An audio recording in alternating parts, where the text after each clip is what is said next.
Hi, I'm Nick Walsh. I'm the writer, director, and co-producer of the documentary film Fire for Effect, a grassroots history of the Vietnam War in Decatur, Illinois. The term grassroots is really at the heart of this project. We take a huge historical event of national significance and we place it within the context of the local area through newspapers, photos, and film taken by servicemen while they were in country. In fact, what makes Fire for Effect so special is that we're only trying to use film taken by Vietnam veterans. Most of it has never been seen before.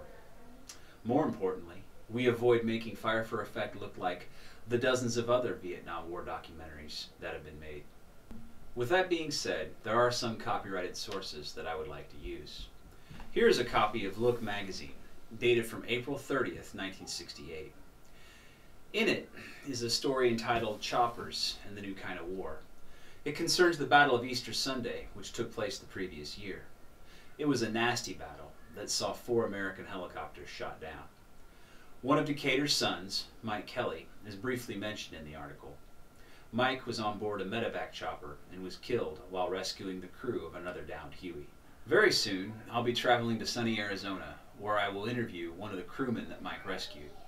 It's going to truly be an emotional high point, not only for the documentary, but also for my own personal discovery of the Decatur Vietnam story. If you follow Fire for Effect on Facebook, you may have seen my post about the 1969 Life magazine article, The Faces of America's Dead in Vietnam, 1 Week's Told. The piece was pretty controversial at the time. There were 242 U.S. servicemen who were killed between May 28th through June 3rd, and their photographs were published in the magazine. David Mills and Robert Getz were among them. In fact, I've heard from a number of vets that the two were involved in the same action. If anyone can confirm or knows the family of these 2 Decatur Vietnam casualties, please get in touch with me. On the long trailer, Jim Jeremiah talks briefly about his unit, Charlie Company, a part of the 1st Air Cavalry Division. In 1970, The World of Charlie Company was released by CBS. Jim had some very insightful things to say about this experience during his interview, and I want to be able to show some clips from that program in Fire for Effect. Here's the deal. Using copyrighted material costs a lot of money and involves a lot of legal legwork. I'm currently in communication with the Rights Workshop, a professional copyright clearance group, to gain access to these creative works as well as a popular song or two.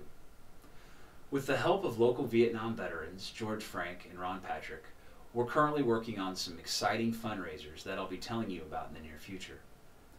We've created an account at Decatur Earthmover Credit Union for the purpose of collecting donations to help pay for these copyrighted items.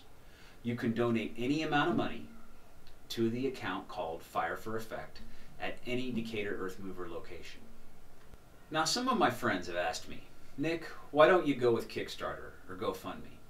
Those are great business ideas, and they've worked for a lot of projects. But here's the deal. They take a certain percentage of your donations to maintain their sites. They're businesses. Working with local people helps keep our money local. Additionally, it helps me to maintain transparency and share how I'm spending your money to complete the project. My personal budget and some gracious donations have funded this thing so far. Given the fact that we're 3/4 of the way through our production, I'm very happy about the progress that's being made. Over the last year, I've met a lot of wonderful people who've taken the time to share their experiences for the project, stories that aren't always easy to tell. There's also a lot of local talent and creativity that's being tapped for the project as well. In fact, I've had the opportunity to use the musical work of the late Charles Brightman, a local veteran who served 2 tours in the Marine Corps in Vietnam. I've just posted to my YouTube channel a 9-minute trailer that features Charlie's music. Now, most of the material you've seen before on previous trailers, Charlie's music can be found at the 5-minute and 55-second mark. Charlie's family has been very supportive of Fire for Effect. In fact, we're going to use a few more of his songs in the final cut of the film. Thank you for watching, and please share this via email or on Facebook. Also, please consider a donation to Fire for Effect at Decatur Earthmover Credit Union. Very soon, I'll be sending out some more fundraising opportunities, as well as some new information and material that we're working on. Take care.